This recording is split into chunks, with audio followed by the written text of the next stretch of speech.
আসসালামু আলাইকুম বন্ধুরা, আপনারা যদি দেখেন যে আপনার জমিতে এই যে এইভাবে কারেন্ট পোকা আক্রমণ করেছে, তাহলে আপনি সর্বপ্রথম যে কাজটি করবেন সেটা হচ্ছে যে জমির ধানের পিলি করে দিবেন এবং যাতে আলো বাতাস প্রবেশ করতে পারে।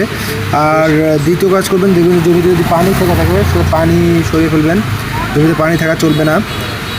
আর কোনোভাবেই কারেন্ট পোকা আক্রমণ করার পরে এলোপাথারি ইউরিয়া সার প্রয়োগ করা যাবে না। যতই ধানের অবস্থা ইউরিয়া সার চাহিদা থাকুক না কেন, ধানের অবস্থা যত খারাপই হোক, ইউরিয়া সার প্রয়োগ করা যাবে না। আপনারা যেটা করতে পারেন সেটা হচ্ছে যে ইমিডাক্লোপিড কীটনাশক আছে, যেটা স্প্রে করতে পারেন। লকডাউন স্প্রে আছে কীটনাশক, এটাও আপনি স্প্রে করতে পারেন। আর প্রচুর পরিমাণে আলু বাতাস হতে হবে, ধানটাকে শুকনা রাখতে হবে জমিটাকে, ঠিক আছে।